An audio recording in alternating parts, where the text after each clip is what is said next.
Hey, good evening, everybody. It's Monday's Neuro at Night, August 15th, and this is Dr. S and I. Rob isn't here tonight, and everybody's unmuted. So it's a nice, intimate group. I think we'll grow as we go, and we're open for topics. In particular, we'd love to, everybody here I know has spoken up before about some of their clients that they've seen. If they want to update us, this is a good night for that, or something new. We're totally good with that as well. So what are you thinking, folks?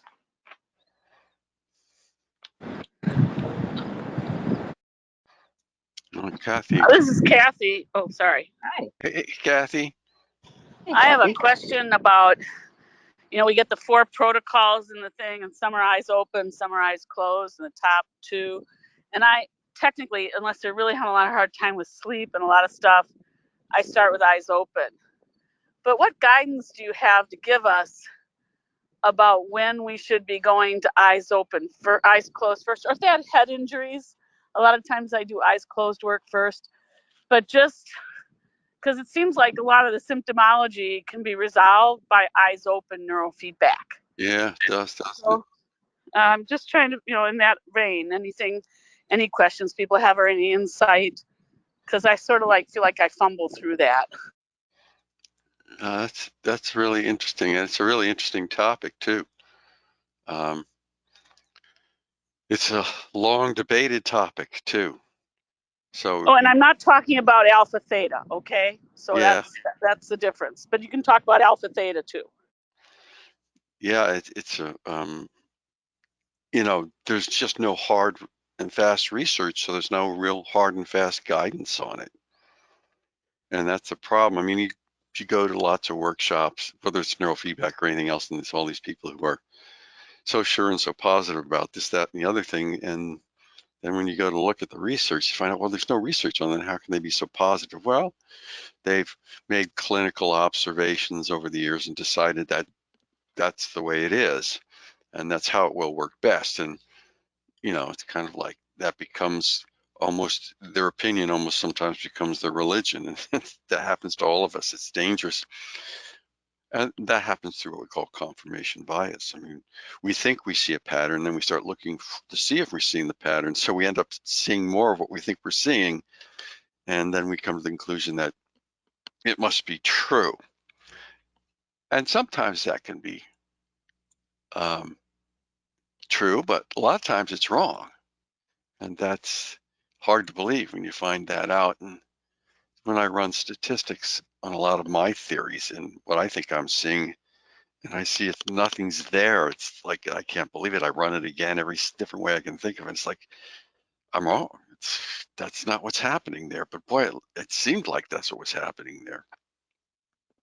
One example is when we see lateralization in depression on asymmetry, we think, oh, well, that everything's all on the right side in asymmetry. Well, we believe over the years, because we're all independently seeing that show up a lot in head trauma, but we don't have actual research or statistics to prove it. So all we can say is, it seems like that's the case. It seems to be an indicator. And so far it seems reliable, but we won't know until we actually run some statistics on it and see, how true is that? And then make sure that the correlation isn't just spurious, but that there's a reason for it. And we can argue that. And same thing with eyes closed and eyes open. You're going to find people who favor eyes closed for certain things and people who favor eyes open for certain things. And some of them will swear by it. Do you have any ideas about the certain things that people have noticed, or anybody on the call? Oh, and yeah. the thing I wanted to say, I'm a big energy worker, and the way I look at some of what you said, and I don't do studies into statistics, is if I'm working on something with 1 or 2 clients and we seem to make a new way of working with it, it seems like it draws in people to come who need that one. It doesn't necessarily mean everybody needs it or anybody with the same symptom, but there's something that I believe happens in that vortex that it sends out, like a telephone call to people who really want to work on that kind of thing in that way, and they may not know it. And Yeah, so you're kind of talking about what Jung called synchrony. right. That everything's connected, and a lot of times our actions result in an unusually high amount of coincidences, which seem to relate to that. And so that's I love the way you language that. well, that's a viable idea. I mean, there are there were great physicists who were very interested in that concept, like Wolfgang Pauli was one of the leading physicists in the 20th century. He was as important as Einstein and Niels Bohr and all the others. And in fact, whenever he stood up and talked, they all shut up and listened very carefully. And he worked with Jung on synchronicity, and he thought it was a real phenomenon, and that he could see it. It's related to a concept back then called symmetry, where they were always looking for balance in the phenomena in the equations. And it's still a very strong concept, and there's more evidence accumulating for it. So, I think that's valid, but at the same time, we have to be careful sometimes of not reading too much into things all the time. So to me, it's like, yeah, that happens. That seems real, but I'm always going to leave it kind of like, but I'm not sure. So I think it's really healthy to have, but I'm not dead sure, but it seems like this is what's happening. Well, what are some ideas about where I might want to go to eyes closed that some people have found are sometimes starting places or switching places? Well, first off, it's more of a tradition, and it's based on our clinical observations in neurofeedback. And people have independently, different leading people in the field, even developing different protocol modalities, seem to agree that training depression and cognitive issues with eyes open seems to be more reasonable and appears to be more effective than training eyes closed for those kinds of things. So that's one simple way that you can start breaking it down. Whereas I know if Rob was here, he'd be saying, anxiety I do with eyes closed. He prefers, because he has said that so many times here. And I think that I'm not an innovator. I'm really a follower in this road of neurofeedback. I start as many as I can with eyes closed because of sleep.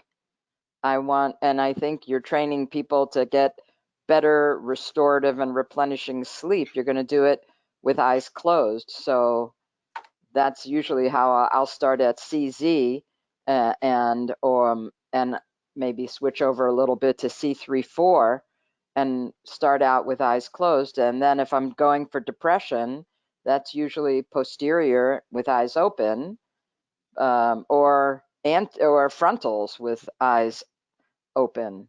So the back is anxiety and the front is depression, if I'm generally, and if it's anxiety, I try their eyes closed. Just because I learned it here, Kathy. It's not that 7 articles told me that. We talk about it a lot here. Yeah, so there you go. And you have a slightly different take on it, because you just said you start people off with eyes closed on SMR, but a lot of people just start them off with eyes open on SMR. So it's just a difference in methodology. Did I cut you off, Kathy? Yeah, no, I'm here. Can you hear me? No, so it's CZ at SM sleep issues, right? Yeah. Yeah. Yeah. What's interesting about SMR is a lot of people were saying, they were all training SMR eyes open, but a lot of that had to do with the fact that the major population most practitioners were training were kids with attention deficit, because that's what brought in most of the traffic and kept their clinics alive. So they advertised that the most, and it worked well, and they had some support and research on it. So they were training these kids with SMR with eyes open. Now, why they chose eyes open, I think, is because of Joe Lubar. He did all of his research at the University of Tennessee early on. And he had been working with Barry Sturman, and then he went and started working with his own research with his wife, Judith, at Knoxville, University of Tennessee, Knoxville, and they had a project going there. And so he would show up at the meetings, and he was kind of had the main research on this along with Barry. So it's, as my understanding, it was eyes open, that training that he was doing predominantly. I mean, at least that's what my takeaway. And I was training people with eyes open for the same reason. But when you go back to the person who started training SMR in clinics long before almost anybody other than Barry, or with this other gentleman, and it turns out when you read his case studies and discussions, he trained everybody eyes closed with SMR. Well, I didn't find that out till I went back and read the original research and studies he did. I was taking them secondhand stuff from Joel and all these other people. And so there was different things being said in the workshops. And that's because people had different approaches. And what was happening is both things were working. Some people were training with SMR eyes open, some with eyes closed, and both were working. So the real question is what was working best and with who? And of course, we didn't have enough research to sort that out.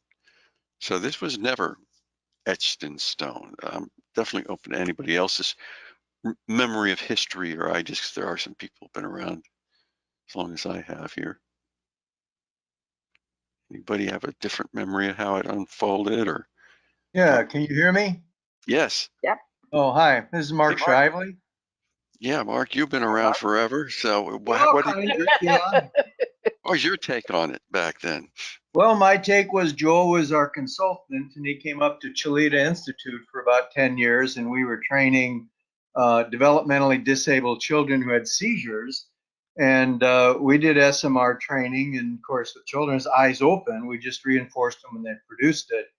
And then we would vary the duration or the intensity, the duration of the burst, and lengthen it and lengthen it and lengthen it. And then periodically we'd be doing sleep EEGs to see an increase of non-REM stage sleep spindles, and that's how we know they were changing. So we're really exercising the brain, and the brain naturally gravitated to be more normalized, and the SMR was the training we did to do that. And then we saw a decrease in the incidence and the frequency and the duration of their seizures while we trained them for a year or two.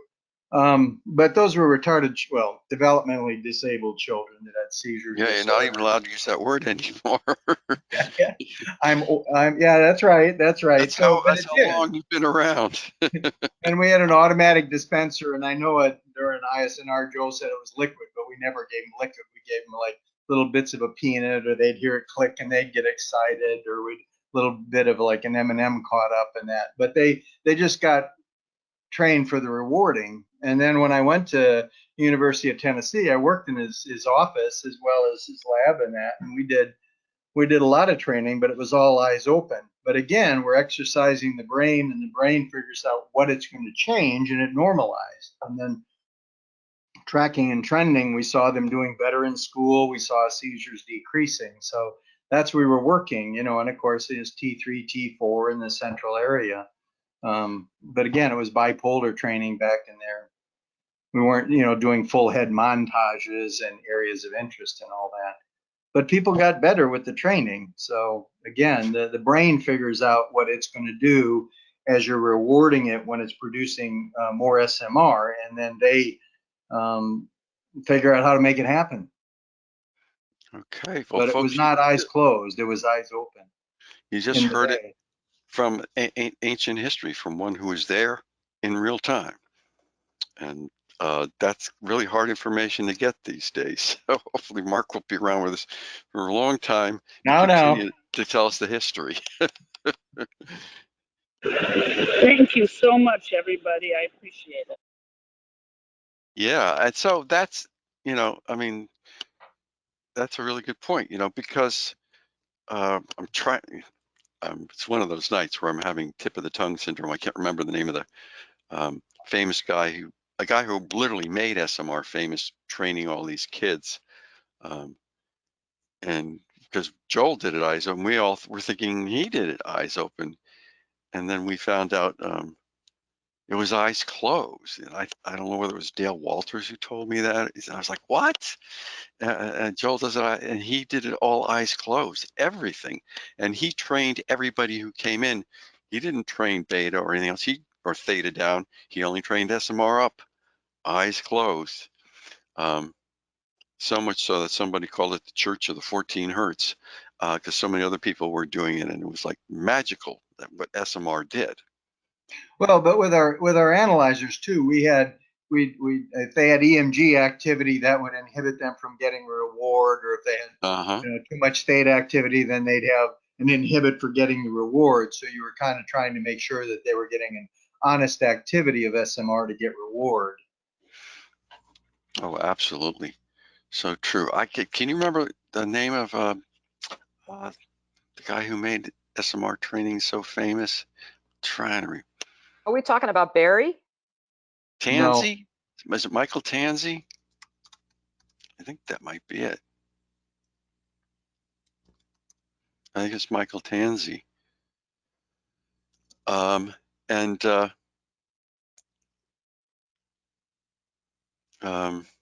Yeah, it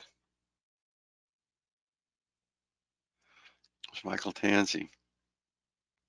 And he was training a long, long time ago, SMR training, one of the first people to ever do it.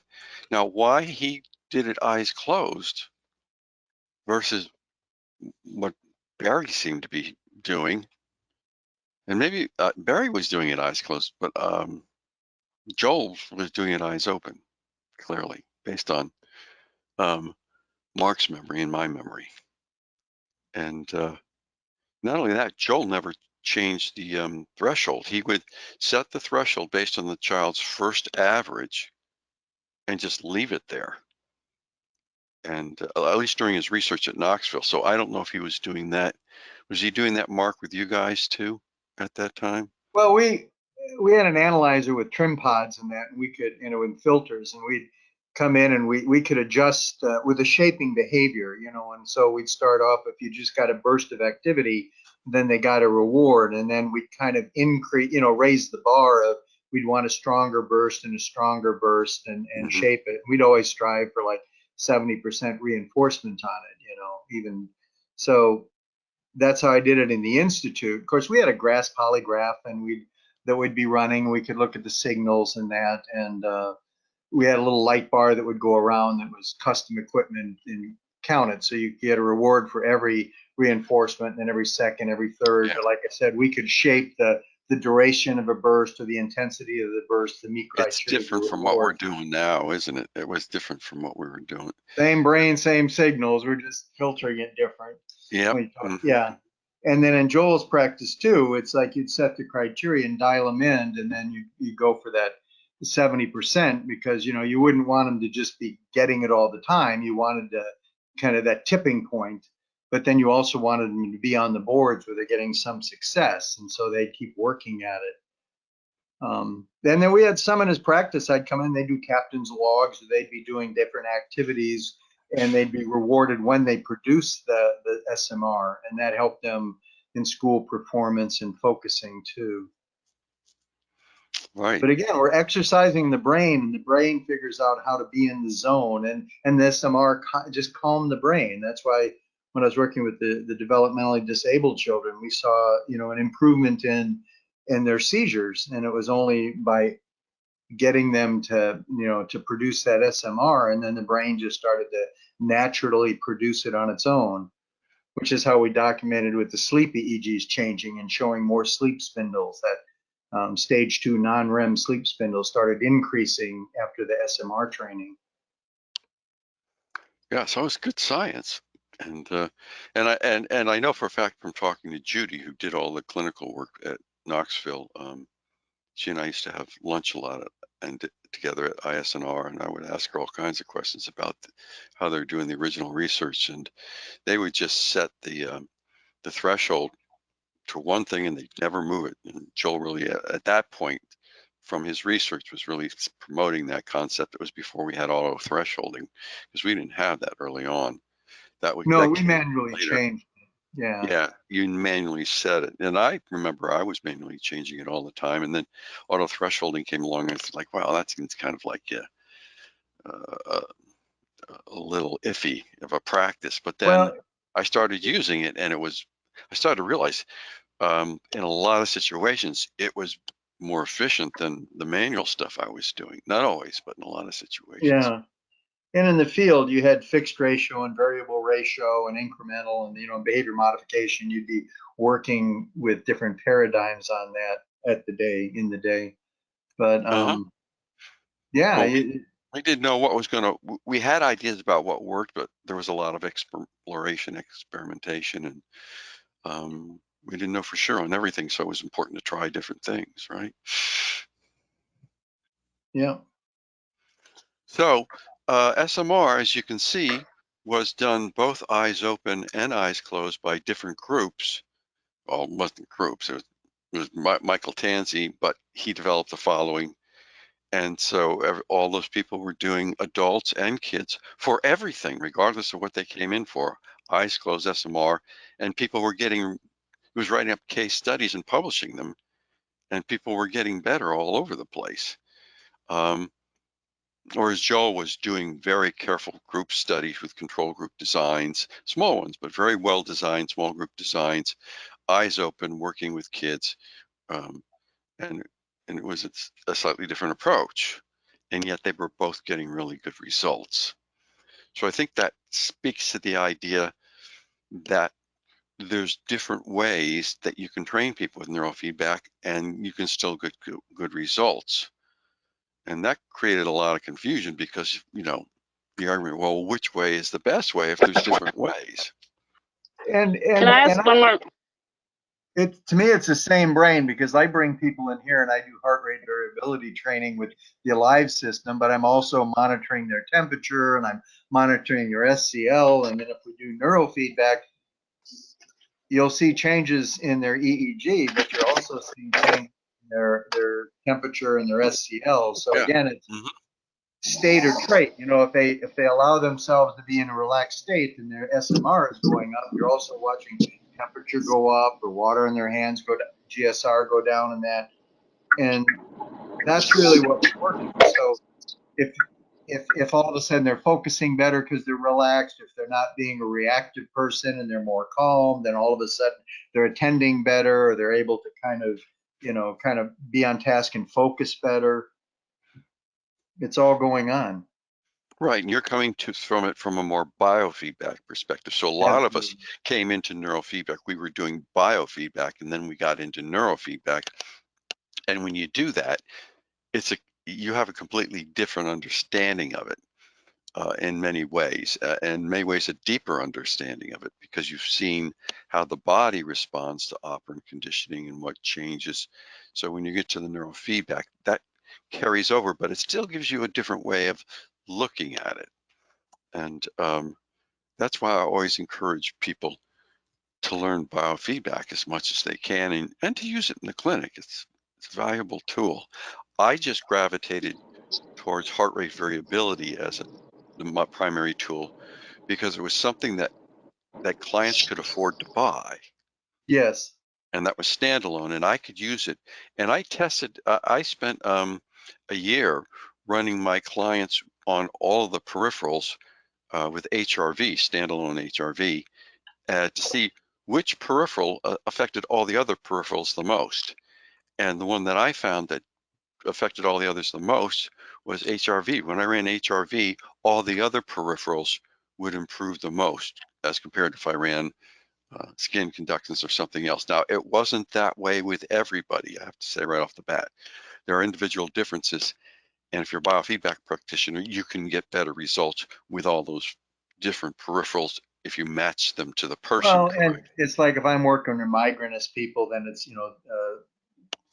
temperature training is sometimes more advantageous. Some people it's water in the hand. Although when I work with reactive people, I say heart rate variability and SCL both are there, but we're trying to get them to be in a different state. And if they can go to a non-reactive state and be more calm, you see the heart rate variability really is in there along with the skin conductance, but it's still coming back. Then all of a sudden you'll see SMR going, SMR coming in, and we see the different the neurofeedback. It's just that Yes.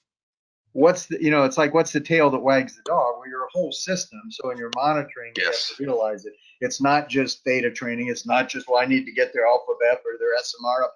It's their whole body, and the SMR is just one thing you're measuring, but the other things are also changing.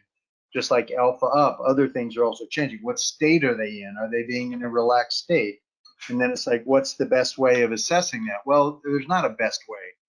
And so when you get more information, you're getting more information on a total state. Are they changing their state? Are they being in a more relaxed state or a more focused state, Yeah, that's a really good way to put it. When you're doing biofeedback, you're really looking for the total shift in physiological Right. state, aren't you? Right. And you don't want to be a one-trick pony. It's not all about, alpha up or theta down. Those are good measures, but also their whole system is changing. Right. So we're And how changing do they state. feel? And that's what we're doing with, at NewMind with the neurofeedback. We look at the brain as a changing state, and that affecting the whole body. Yeah, And that yeah. and the brain shifts through different states, and everybody has a different pattern that a series of states they have to shift through to arrive at that more relaxed, that calmer, that more centered state. Yes.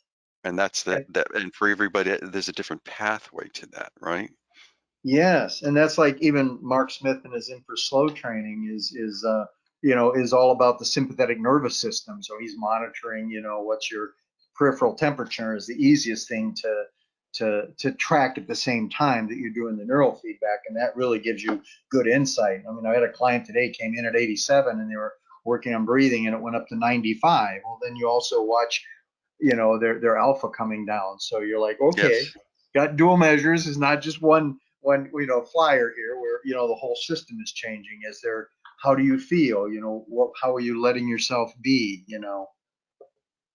Right. And so some people will respond better to training with eyes open, and some people respond better to training with eyes closed. And Yes. one of the ways you can tell is if you have a peripheral measure. That's another way that you can see how well they're responding, which is why I promote HRV, because I'd say like 90% of people can do it and they respond to it, and you can read what they're doing while they're doing it. If you can't afford a full biofeedback thing and you're not inclined to learn all the details of biofeedback, I mean, it's a wonderful technology, but the HRV is a good substitute for that. And you can see, especially if you're doing alpha theta. So if you're doing alpha theta and their EEG is coming down towards a crossover, people with trauma, you'll see their HRV just go south. I mean, the coherence will just go And I off. highly recommend everybody check out the PEC section and get the indoor outdoor thermometer that comes with a wire, not wireless. And you're able to get the room reading plus their reading, and then just track and trend their temperature during the whole session. And you'll get a beginning and ending readings, and you'll just see the change. Yeah, and you can Or do it. not. Well, some people change, for instance, their major changes will be in EMG and muscle tension.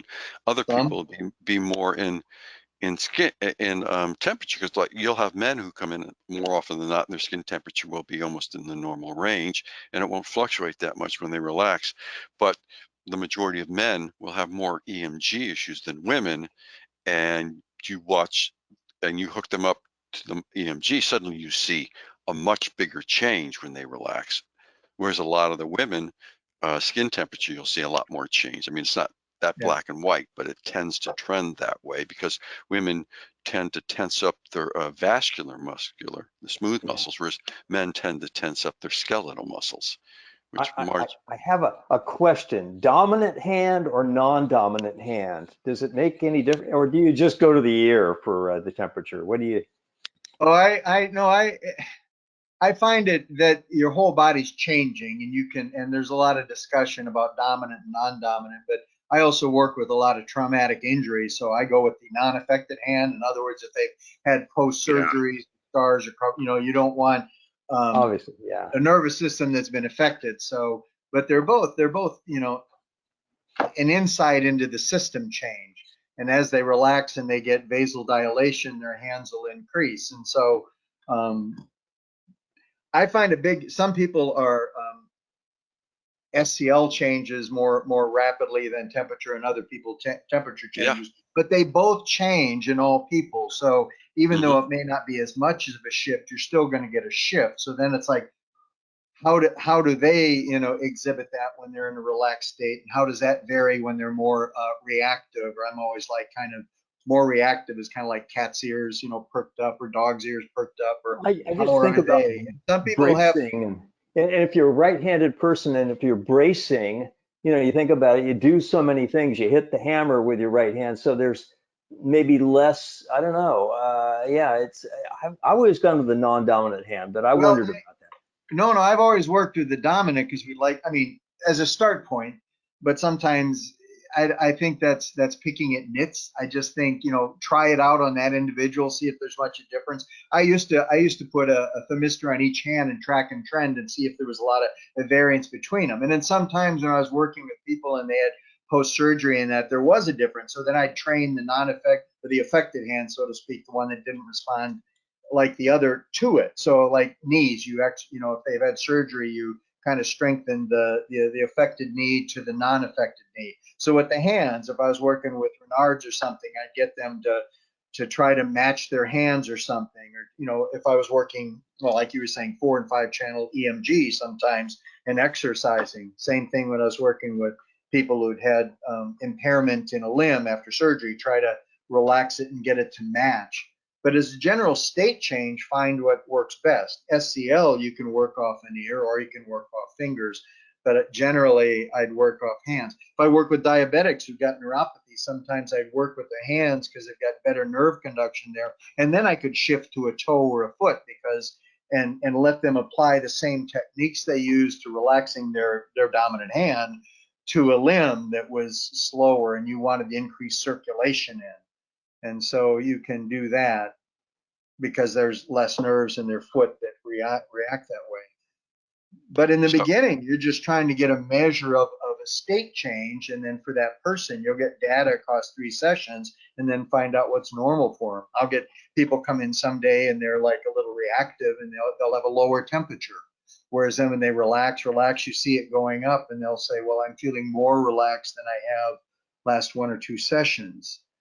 And of course, it helps them see the change. So it's not the emperor's new clothes. They really are seeing a physical change in how they're being, and so anyway, I do guided relaxation sometimes. Yeah, and this is great. And you're right, it's all baseline, no matter where you are. I mean, I used to live in Vermont where people would come in and it was maybe a good day, it was up to 0, It's like, oh my God. But that's why I use the indoor-outdoor thermometer too. So you're getting a reading of the room, and then you're getting the reading what they are on that thermometer. And they're $18. You're not, spending a lot of money here. And you could argue some have a better, faster resolution, but I don't think it matters. Most of them are great. Thanks. Good idea. And they're therapeutic, and you can put it on while you're doing, and like I said, Mark Smith uses in all of his, you get a beginning reading and then they go through their training and you get a post reading and you can see, was there a change from the beginning to end, and they can see it. I actually went to galvanic skin response with a couple of my men clients who's like, boom, all of a sudden they're at 95. And what are you going to do? I mean, they're at the top of the chart. So absolutely. That's where and some people are very reactive and get sweaty palms very easily. Some people not so much. So you find out where they're more reactive. Is it more, are they more vascular respondent, or they're more autonomic responder? And like you were saying, some people are bracing and guarding, so you have to kind of get them to relax muscles and that. But so that's different equipment that's more expensive than getting temperature. Great idea. Thanks. Great equipment though. But I think what the main takeaway here is that we're in biofeedback, we're measuring all these different values of the physiology, and everybody moves in and out of these more these different states, you know, from more tense to more relaxed, from high arousal to low arousal. They move through the arousal states with different constellations of patterns. So, you know, they'll Yes. all have different SCL, or they'll have different EMG, or different heart rate variability, coherence. You know, for each person, they move through those states in their own unique patterns of bodily changes. Yes. And I think I believe it's the same for the brain, that people move through states of these same states of arousal with unique patterns of changes in their brain. So that's why you can't do a one size fits all. Yes. You need to understand how that person's brain moves through different states. And to me, the only way you can truly understand that is looking at a training screen and looking at delta, theta, alpha, beta, and high beta, looking at all those frequencies, because everybody has a different pattern of those frequencies, and they move through the arousal states in a different way. Each person is unique, and those different frequencies are like, you know, looking at the different biofeedback modalities. And you're also seeing theta tends to come more from emotional and memory areas of the brain. Beta tends to come from more cortical and processing areas, and alpha, you know, tends to show more, you know, the amount of the brain that's working versus the amount that's not, you know.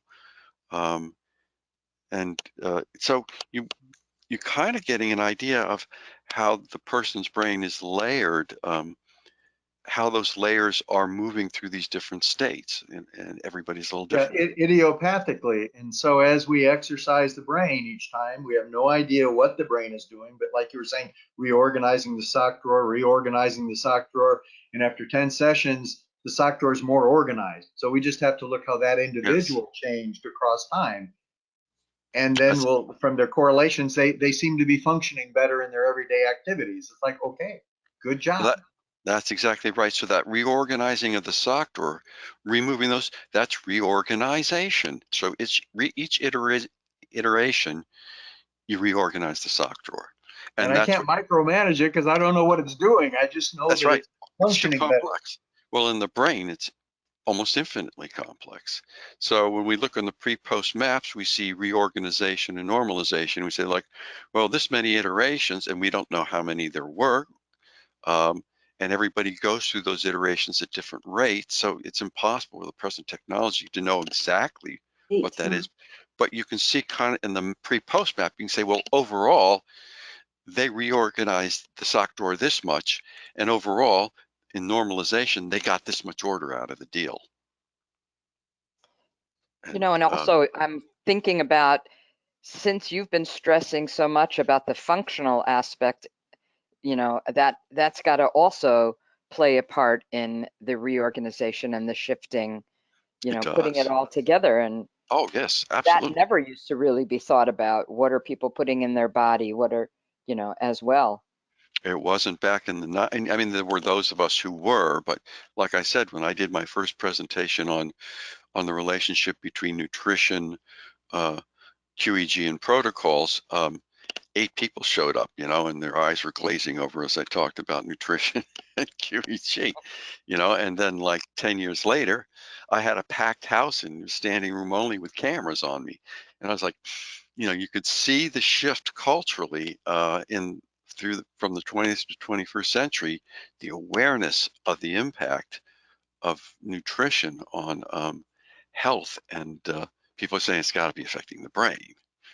Well, today we're all going, well, yeah, of course, bidirectional activity between the microbiome and the brain. Everybody knows that. Well, nobody had a clue. And if you said that back then, they would have thought you were from Mars. And newer neurofeedback person, I put myself in that category. Under 10 years of doing this, I don't bring nearly as much of the biofeedback into the picture as I probably ought to, because it makes so much sense to do the full package. Well, a lot of people don't. And what happened is that at the biofeedback meetings, and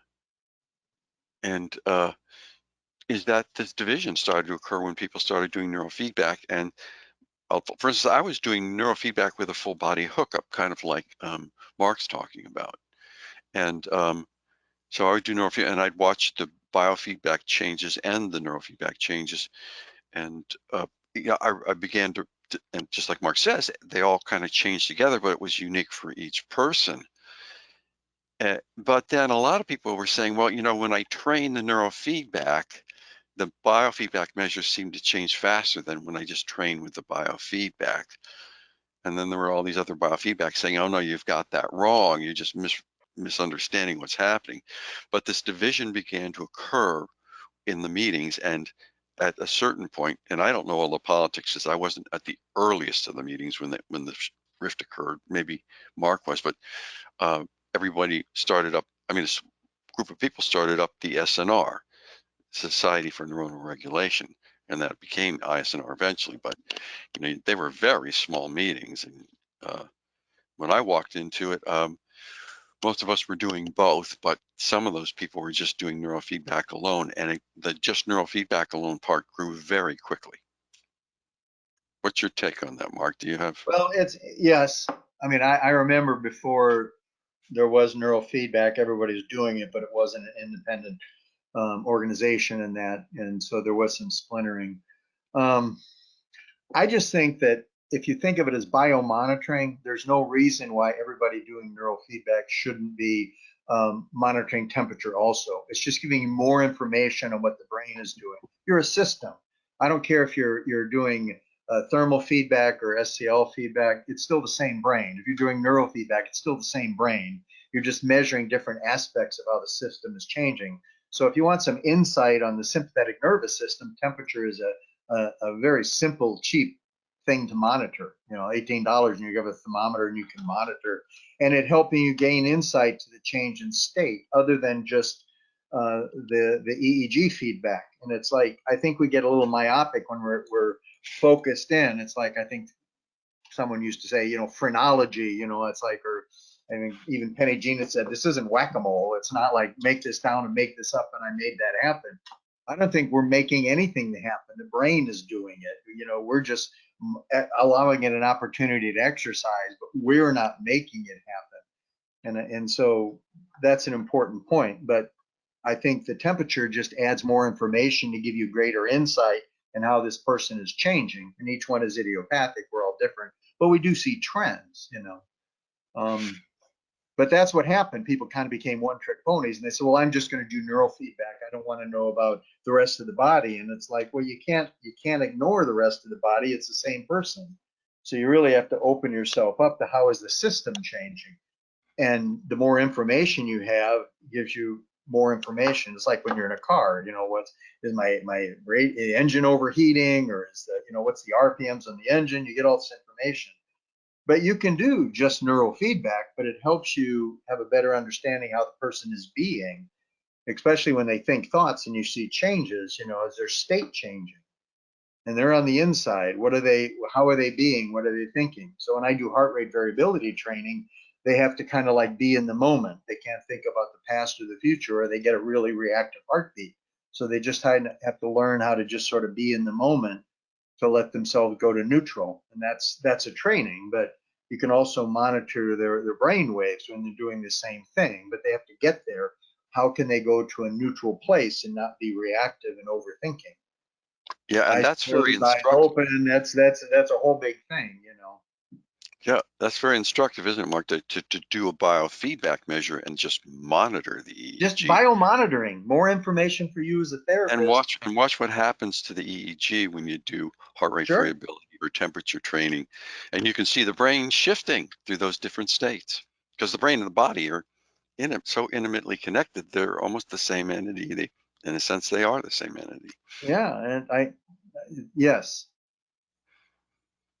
And you see it. It's like I go on training with Infraslow and that. I felt like I was having a heart attack, you know, and all of a sudden all these sympathetic symptoms coming just by varying the feedback, you know. So it's just giving you more information, and it's easy to do, and I think it's so fruitful. And you're not using it as feedback, you're using biomonitoring. So you're getting more information on how your client is being when they're getting their feedback. Then you can, try this training, I'm this just modality. curious, do you keep your room between 69 and 73? I'm just looking at temperature training, and they say you're supposed to do that. And I remember being in a hotel room with Mark Smith learning infra slow, and it was like a meat locker in there. And he tends to say, when you come to my office, wear a sweater. It's like, Well, I can easily, my office right now is 71 degrees. Sometimes it goes to 70 you're in the degrees. middle. All right, all right. But But I when I have remember it clients, was just so cold, and all of a sudden with the infra low, we got the right number. It's like, my hands are warm again. Oh my God. but now this isn't going by infra slow, but when I was doing my variances, that honest to God, I felt like I was having a heart attack when I was on the wrong rhythms. And once I kind of dialed into my rhythms, everything just changed. And it was so profound physically that it was like I knew it was affecting me. But again, the temperature was secondary, but I could see it really changing a lot. But it gives me a lot of information, even with my clients when we're doing heart rate variability training, or I've got someone and I'm doing alpha theta training. I mean, that's the mother load. I get their temperature when we start, and they go through 20 minutes, a half hour of alpha theta training, and I get at the end, and I'm getting like a 6-7 degree change. So I know that they're more calm at the end of the alpha theta training, and the secondary measure is their temperature changed. So I talk about it, they see it, and it's just kind of like they're like, okay, I really did. It validates their self-report and how they're feeling at the end of the alpha theta training. Yeah, that's really powerful, isn't it? When It they is. see, oh my gosh, because they can't always tell as much. I mean, they think they might notice something, but then they see an objective measure that they can Yes. understand that's basic, and they go like, oh wow, that really did change me. Yes. And I've got one who reports to me because I'll leave him alone a little bit because he's got an anxiety disorder, but he's doing really great. And I keep using Dr. Suda's Alpha Theta program, and he kind of works with it. And he'll say, well, it went up a little bit, but then I was thinking about this. And so then I kind of went back and just focused on my breathing. And then my temperature went back up, So he was kind of having those little intrusive thoughts that came, and he saw it affected their temperature. And then he went back to just working with the program, because it's letting you kind of free associate as you listen to the auditory waves and birds and that. So Yeah, it serves a purpose. it does. Wow, we blasted through that hour pretty fast, Mark. Thanks so much for all your input. Just a friendly reminder that Mark is typical of the type of people who sit quietly, who know all this stuff, like Mike and a lot of other people here. So we have I quite a learn more brain trust. listening. Yeah, and we have quite a brain trust here. On Lunch and Learn that New Mind and everything. A lot of people, even on the listserv, there are people who go back to the Barry Sturman days who are on the listserv, and they post occasionally, and it's really fun to hear what they have to say, and it's always worth listening to because. And like I said, I joined with Barbara Brown of the Biofeedback Society of America, and that was That's about what the before 76 AAPV. or She yeah, wrote the book, didn't she? She wrote the book. Yep. yeah, It was in the 70s. It was 75, I think. First yeah. meeting up in Milwaukee at Charles Alice house, I think. So that's a Appreciate long way back. the conversation, though, is, for someone like me who came from the therapy field into this like 9 years ago, it's like watching everything come alive, the things you read and the history of this come alive. It's pretty Yeah, fascinating. So I really appreciate this conversation today as just enlarging the scope of my thinking. I'm already figuring out, well, can I integrate the temperature into the EEG patterning? So I'm gonna write Biomonitoring. Aaron an email, Yeah. Sorry? yeah. You can. I used temperature all the way until I discovered HRV. I used temperature more than anything else too. And And I'm and I They're use both them. I good. use them both. But Yeah, HRV training, but the temperatures. There's no reason you can't just run it during the whole session, just as a yeah, pre and exactly. yeah. They're And I'm great also measures. thinking we had fans today because the air conditioning was out for half the day. Now, do I owe everybody another session because it was probably too warm? You're still exercising the brain. Yeah, I think Yep. so too. Yep, you are. Yeah, I mean, You are. I think I was, but I think it would have been better if it was cooler and you know, In a perfect also, world. yeah, exactly. Yes, well, we exactly. can't always get that. Well, we're at the top of the hour. Wow, Time this to was wonderful. sign off. That was great. It's great to hear the history, and I get a little bit more clarity even for me, because I wasn't at I wasn't at those earliest meetings. I didn't get into the field till like 1990. Well, I was working at a clinic in 1989, 1990, but I didn't really get heavily. I didn't go to the meetings until 96. So I wasn't around as early as Mark on the meetings. That's why it's Well, fun for me to hear. like I said, I spent 10 years of my life working with developmentally disabled children doing SMR feedback, and their seizures decreased. Some of them, if they didn't decrease in the number, they decreased in the duration of their seizures or the frequency of their seizures. And they certainly didn't have any strategies when they were getting their feedback. Yeah, no, it's you learn a lot thinking about that stuff. Okay, everybody, have a great week, and we'll get together Wednesday for more. We'll be here Wednesday at noon. See you then, folks. Thank you. All right. Thank you.